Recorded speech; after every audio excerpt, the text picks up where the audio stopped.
2차 세계대전 속에서 사람들은 말도 안 되는 인권이 말살되고 민간인, 군인도 아닌 정말 평범한 민간인이 학살되는 걸 경험했어.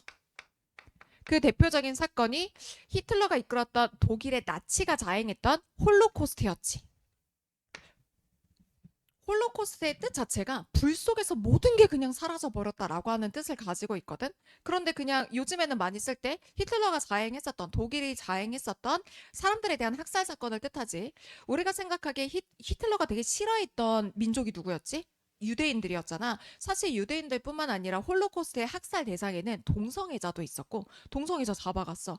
집시도 잡아갔고 장애인들도 잡아갔어. 그러고 난 다음에 엄청난 학살을 저질렀는데 그 학살의 규모가 어느 정도냐면 우리나라가 지금 인구 규모가 얘들아 한 어느 정도 되지?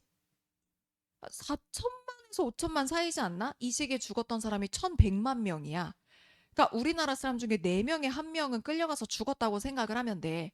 대표적인 수용소가 아우슈비츠 수용소라고 하는데 들어봤었지. 아우슈비츠 수용소에 사람들 끌고 간 다음에 막 거기서 생체 실험 같은 것들도 했어. 이거 인권이 있어? 인간으로서의 권리 있어? 아무것도 없는 거잖아. 유명한 의사가 요세프 멘켈레라고 하는 의사가 있었거든. 이 사람이 유대인들을 특히나 쌍둥이에 관심이 많아서 쌍둥이를 데려다가 생체 실험을 막 하는 거야. 일란성 쌍둥이에 너무 관심이 많았대. 일란성 쌍둥이는 야 얘한테 병균 넣고 얘한테 병균 넣어도 똑같이 반응이 나오나 볼까? 인간으로는 사실 할 수 없는 실험을 한 거지. 어떤 기록이 있냐면 나는 한 쌍둥이를 잊지 못하는데 그 쌍둥이는 피가 마지막으로 한 방울이 뽑힐 때까지 피를 뽑아본 거야. 그래서 이제 더 이상 피가 나오지 않을 때 그들은 빈 비닐봉지처럼 쓰러졌다라고 하는 기록도 남아있고 그 이 사람이 했던 정말 잔인한 게 뭐냐면 쌍둥이 둘을 외과적으로 봉합을 시켜버리는 거야. 샴쌍둥이를 인위적으로 만드는 거야. 그래도 살 수 있나? 이런 걸 했어. 근데 그러고 난 다음에 사람이 죽잖아. 실험체가 죽잖아. 그럼 누나를 수집했대. 이게 인간이야? 그리고 그렇게 죽어간 사람들은 인간으로 볼 수 있어? 짐승보다 더 못한 대우를 받지 않았어? 그러니까 일제강점기 일본도 2차 세계대전 시기에 우리나라 사람으로 대상으로 했을 때 유명한 실험이 모자 실험이 있거든? 그러니까 엄마랑 아기가 있잖아. 그 실험의 타이틀이 그거야. 엄마는 얼마나 아파야 자식을 버릴 수 있을까? 그래서 일본인이 이제 우리나라 사람한테 실제 했던 실험의 내용에 뭐가 있냐면 뜨거운 방 안에다가 아기 갓난아기랑 엄마를 넣어. 그리고 방 바닥을 점점 뜨겁게 하는 거야. 그 상황에서 처음에는 엄마가 애를 막 살리려고 애를 들겠지. 그런데 인간은 여러분 본능이 있잖아. 우리가 이성이 날아가도 살아남으려고 하는 본능은 있잖아. 그 본능의 끝에 갔을 때는 우리가 선택하는 건 자기 자신의 생존이거든. 이건 어쩔 수가 없어. 근데 그 엄마도 이성을 잃을 정도로 고통에 이제 다다랐을 때는 아이를 밟고 선대. 근데 그게 엄마 나빴네 이게 아니잖아. 그러니까 왜 사람을 인간으로서 존재할 수 있는 마지막까지 몰아넣는 거야? 그런데 그런 게 전쟁 중에는 벌어졌고 이거는 그 국가의 문제만으로는 해결이 안 되기 때문에 국가와 국가가 연대해서 다신 이런 일이 일어나지 않게 하자. 그러면서 전쟁이 끝나고 난 다음에 만들어졌던 단체가 UN 국제연합입니다.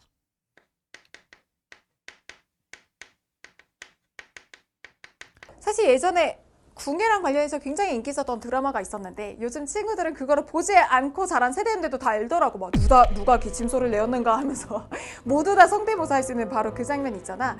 궁예 같은 경우에는 후고 고려를 건국했던 세력이기는 했지만 놀랍게도 이 사람의 출신은 신라 왕족 출신이었어. 신라의 왕자였어. 아니 신라에서 제일 잘 나가는 왕자 출신인데 도대체 왜 후고구려를 건국을 했을까? 이 사람의 성장 배경이 너무 불우했고 거기에 그 이유가 있었어.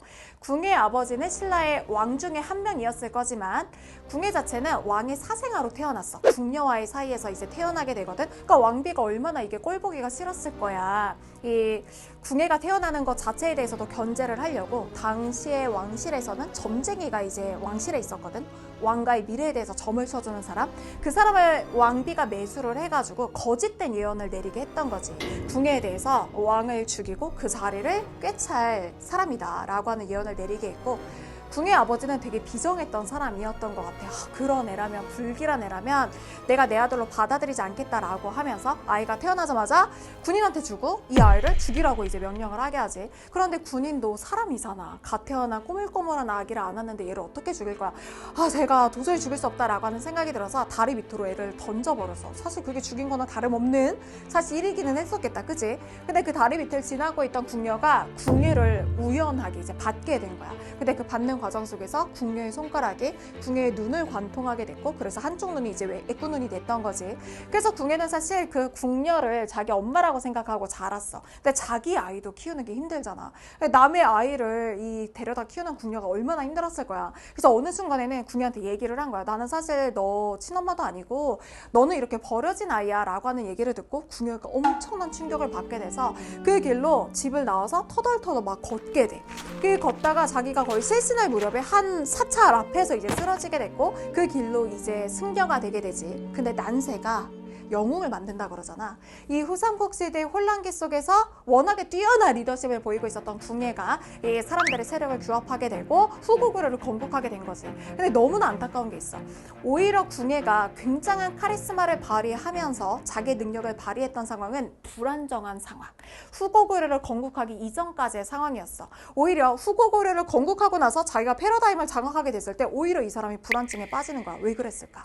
사람은 자기가 태어날 때 이 자라는 과정 속에서 부모님한테 받은 무한한 사랑 있잖아. 나는 너의 부모고 너가 어떠한 존재이건 간에 잘난 사람이건 못난 사람이건 간에 엄마 아빠는 너를 무한하게 사랑해 라고 하는 그 신뢰와 믿음 속에서 사람은 한평생을 살아갈 수가 있는 거래. 그때 받았던 사랑이 우리 무의식 속에 있으면서 우리가 어떤 힘든 일을 겪어도 그걸 이겨나갈 수가 있게 해주는 그런 힘의 원천이 된 건데, 궁예는 그걸 받아본 적이 없잖아. 그러니까 자기가 오히려 후고구려를 건국하고 난 다음에 좀 탄탄하게 이제 왕위를 구축해 가야 되는 상황 속에서 불안증에 빠지는 거야. 내 부모도 나를 버렸는데 내 주변에 있는 사람이 나를 배신하지 않으리란 보장이 있을까? 라고 하는 생각에 주변 사람을 계속 의심하는 거지. 그래서 드라마에 그 장면이 나오는 거야. 누가 뭐 기침소리 내었는가? 너의 마음을 나는 안다. 막 이렇게 얘기를 하는 거지. 그러면서 막 사람들을 괴롭히니까 궁예 부인도 궁예를 막 만류를 하는 거야.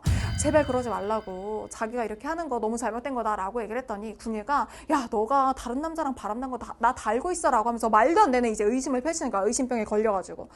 부인이 무슨 소리냐 아니냐라고 얘기를 했더니 불로 달궈진 쇠꼬챙이로 몸을 관통시켜서 부인도 죽이고 자기 아들들도 다 때려 죽였어.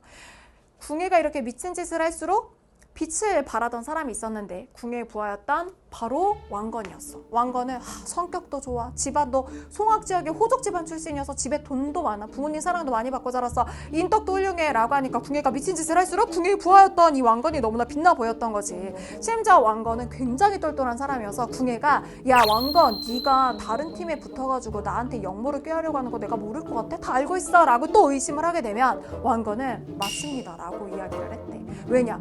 궁예한테 불안한 것은 내가 의심한 게 맞았다. 내가 의심한 게 맞았다 해서 자기가 믿는 신념을 지켜나가는 게 더 중요한 사람이었던 거야. 그럼 궁예가 껄껄껄껄 웃으면서 솔직한 사람이라고 포상을 내리기까지 했다는 거지. 결국에 이런 상황 속에서 궁예의 세력도 점을 수밖에 없었고 결과적으로 당시에 신임을 얻고 있었던 왕건이 세웠던 고려도 다 통합이 되었던 거야. 간디 하면 여러분들 무슨 이미지가 떠올라? 약간 옷 이렇게 한쪽 어깨 오프숄더 이렇게 하고 뭔가 이제 폭력은 나쁩니다 하고 까맣고 마르시고 약간 이런 이미지잖아. 간디는 얘들아 엄청난 부잣집에서 태어났어. 인도가 영국 식민 지배를 받았지. 그런데 자기는 다른 인도인들 식민지인들과 다르다고 생각해서 자기 너무 부자였거든. 멋부리는 것도 너무 좋아해서 소시적에는 그 사람이 젊었을 때는 간디가 젊었을 때는 맨날 엄청 구두에다가 포마드 머리 다 넘기고 입고 갈 옷만 하루에 2시간을 고민해서 고르던 사람이었어. 그리고 식민지 인도에서 태어났지만 워낙에 부자였기 때문에 영국으로 유학 가서 영국에서 대학 나왔고 이제 변호사 자격증을 따가지고 활동을 하는 사람이었는데 간디의 최악의 단점이 너무 소심한 거야. 너무 소심해서 뭐 식당에 밥을 먹으러 갔는데 점원이 뭐 드시겠어요? 라고 하는데 이걸 말을 못해서 밥을 못 먹은 적도 있고 심지어 재판장에 가서도 자기가 변론을 하지 못해서 재판에서 패소를 했던 적도 있는 거야. 그래도 항상 멋지게 차려입고 남아프리카 공화국에 가서 내가 조금 변호사로 활동을 해봐야 해봐야지 라고 해서 남아프리카 공화국으로 넘어갔거든. 그리고 기차를 탈 때도 1등석, 2등석 칸이 있는데 저기 부자잖아. 항상 1등석 칸을 샀던 사람이야. 근데 어느 날 1등석 칸 표를 가지고 1등석에 탔는데 표를 점검하는 사람이 오더니 야 어디 인도인이 1등석에 타냐고 하면서 뒤로 넘어가라고 한 거야. 나 이거 돈을 내고서 샀는데. 이 사람이 보기엔 나는 다른 인도인과 다르다고 생각했는데 그냥 인도인인 거지. 부자건 자식건 공부를 많이 했건 아니건 간에. 그래서 고민을 했어. 내 평상시의 성격이라면 다른 칸으로 갔을 거야. 너무 소심한 사람이니까. 근데 너무 화가 나서 여기서 저항을 해볼까? 라고 하는 생각을 하다가 사실 사람이 한 번에 바뀌는 건 아니니까 2등석 칸으로 갔어. 근데 갈 때 그 플랫폼에서 자기 신발 한 짝, 아끼는 그 신발 한 짝이 떨어진 거야. 그 신발 하나를 봤는데 그때 깨달았던 게 다른 인도인과 나는 다를 바가 없는 사람이구나. 나는 민족적인 아픔을 그냥 내가 외면하고서 살았는데 이렇게 살아선 안 되겠다라고 하는 생각을 해서 그때 이후로 독립운동에 투신을 한 거야. 그 맨날 백구두 신고 포마드 했던 사람에서 벗어나서 우리가 알고 있는 모습의 간디가 됐는데 자기가 제일 잘할 수 있는 방식으로 싸움을 해야 될 거 아니야. 자기 너무 소심한 사람이야. 이런 사람이 의열단 활동 같은 거 할 수 있겠어? 할 수가 없겠지. 이 사람이 선택한 방식이 폭력을 사용하지 않고 대신에 소극적 저항, 불복종하는 거야. 대표적인 것이 소금세지, 소금세. 영국에 식민 지배를 받았다 그랬잖아. 영국에서 인도에다가 말도 안 되는 소금세라고 하는 세금을 물렸어. 소금을 사용할 때 막대한 양의 세금을 이제 물게 하는 거야. 그러면 간디는 어떻게 했을까? 그 소금세에 저항을 해야 될 거 아니야. 소금세를 내지 않고 간디가 선택한 방식이 불복종하되 폭력을 사용하지 않은 평화적인 것이었으니까 이거는 다큐멘터리 필름으로도 남아있어. 소금세에 대한 저항은. 그 영상으로 남아있거든. 간디가 어떻게 했냐면 인도의 젊은이들한테 자기를 따라오라 그래. 그런 다음에 바다로 맨 앞에 간디가 걸어가. 그럼 그 필름이 남아있거든. 그럼 그 뒤를 6만 명이나 되는 인도의 젊은이들이 따라가. 간디가 선택한 방식은 바다에 가서 소금을 만드는 방식을 알려주는 거야.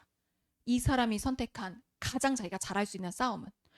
근데 그 영상이 전 세계에 방영이 되면서 정말 국제적으로 난리가 났던 게 그 6만 명이 따라가는 사람들을 영국 경찰들이 가서 곤봉으로 막 내리쳐. 그럼 사람들이 막 이렇게 쓰러진다? 근데 아무 일도 없었던 것처럼 다시 일어나서 그냥 앞으로 그냥 다시 걸어가. 이 사람들 선택 방식이 왜 날 때려 막 하고 막 서로 싸우고 폭력이 이게 아니라 비폭력이었기 때문에 이런 모습을 보고서 영국의 식민지배 통치 방식이 잘못됐네라고 하는 인식을 불러왔거든. 이게 대표적인 시민 불복종이에요. 자, 제트 기류가요. 비행 시간에만 영향을 주는 게 아니라고 했잖아요. 여러분, 이것도 되게 궁금하지 않았어요? 아니, 도대체 왜 지구온난화라면서 지구가 뜨거워지고 있다면서 겨울에는 엄청 더 추워졌잖아요. 사실 이것도 제트 기류 때문입니다. 제트 기류를 다시 복습해보면 고도 10km 상공에서 부는 아주 강력한 바람이라고 했잖아요. 빠르고. 이 제트 기류는 사실 두 가지로 나뉘어져요. 적도 부근에서 생성되는 아열대 제트 기류가 있고요. 이 제트 기류가 뜨거운 제트 기류겠죠. 반면에 극지방에서 형성되는 한대 제트 기류도 있는 거예요. 이 두 가지의 제트 기류는 하나는 뜨겁고 하나는 차가우니까 삼각일 거잖아요. 이 제트 기류가 온도차가 대기 온도차가 클수록 강하게 형성이 됩니다.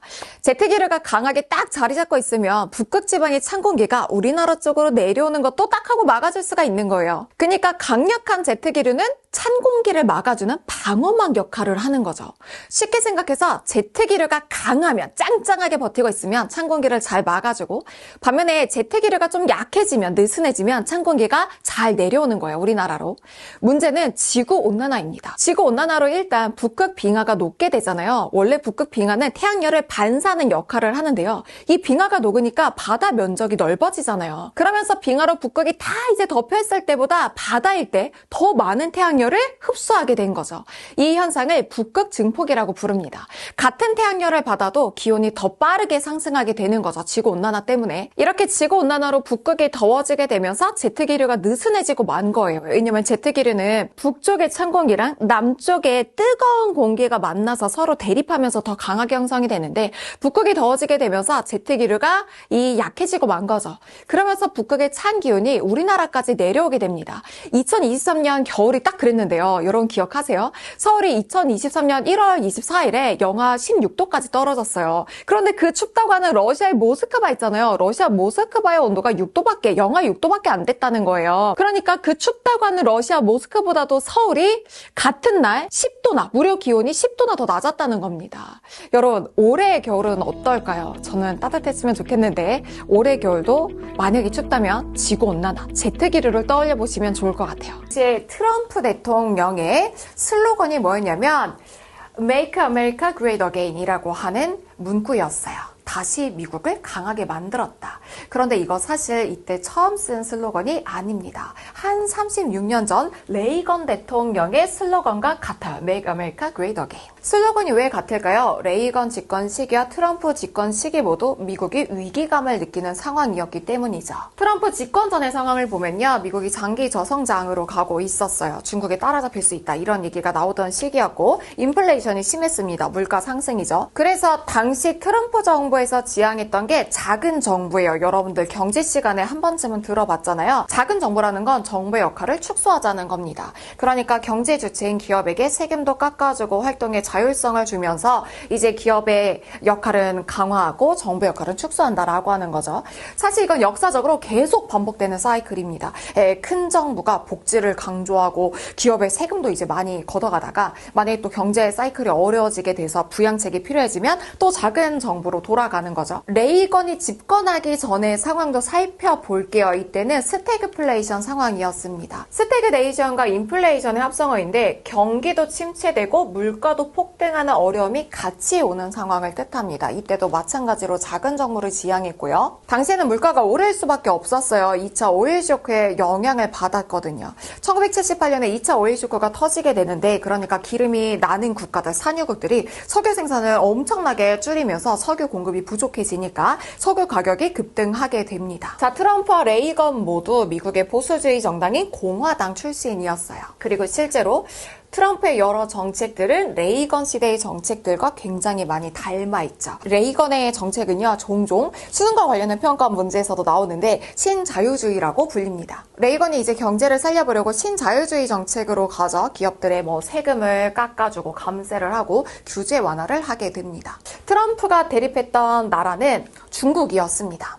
감세나 규제 완화 같은 정책은 레이건 시대와 같고요. 특히나 무역에 있어서 보호무역으로 가게 되면서 멕시코나 중국의 수입품에 보복관세를 부과하는 내용들이 들어가 있죠. 특히 멕시코 같은 경우에는 불법 이민자들이 국경을 넘어서서 오는 일들이 많으니까 멕시코와 미국의 이 국경선 일대에는 장벽을 쌓기도 했습니다. 한마디로 보호무역을 통해 미국의 이익을 챙기겠다 이런 모습들이 보이게 되죠. 이런 내용도 보여요. 해외 진출한 기업의 리쇼어링이라고 하는데 이 리쇼어링은 제조업의 본국 회귀예요. 내용이 조금 어렵죠. 얘를 좀 더 쉽게 풀어보면은 미국에서는 인건비가 비싸니까 예를 들어 나이키 공장이 중국으로 옮겨갔다고 생각을 해보세요. 그 기업을 다시 세금 감면 같은 혜택을 주면서 미국 국내로 돌아오게 하는 거죠. 이게 바로 리쇼어링입니다. 그리고 여기에 더불어서 한미 FTA 등 자유무역 협정을 재검토하겠다라고 하는 내용들을 발표를 했어요.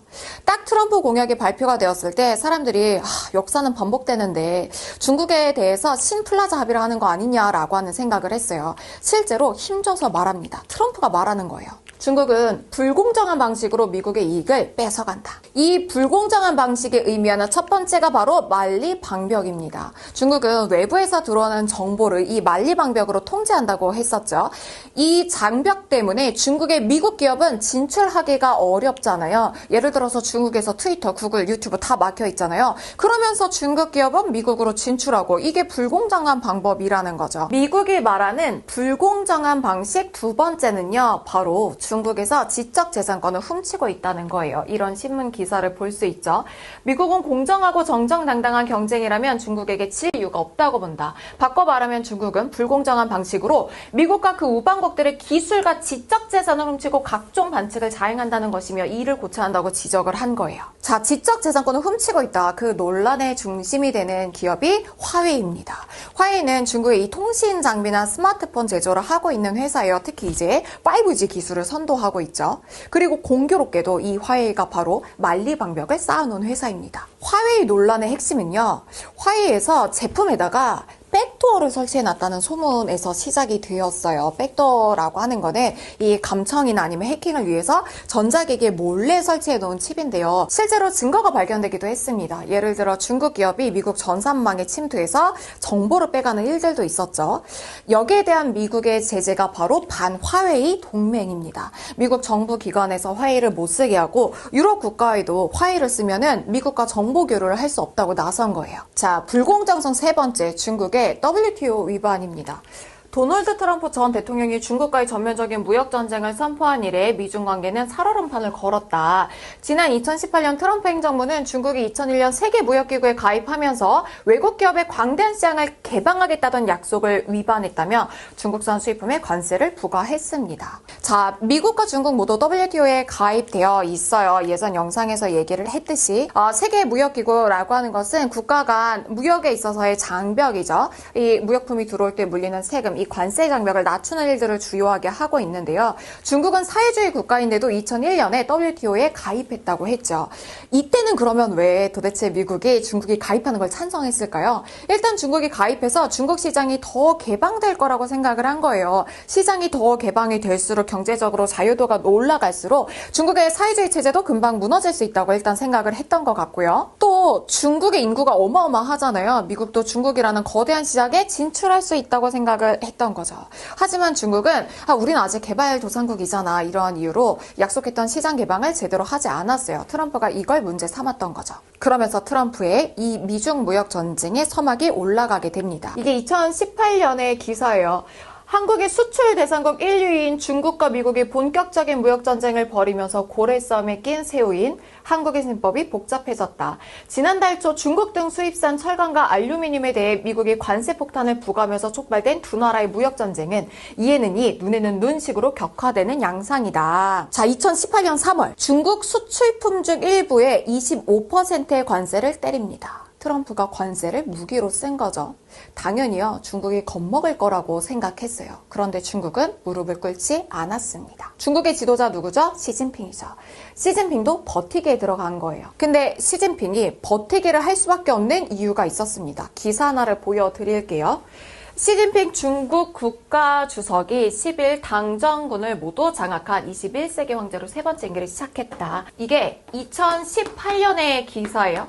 시진핑 중국 국가주석이 10일 당정군을 모두 장악한 21세기 황제로 세 번째 임기를 시작했다. 황제라고 하는 건 계속해서 세습해서 자신의 권력을 유지해 나갈 수 있는 존재였잖아요.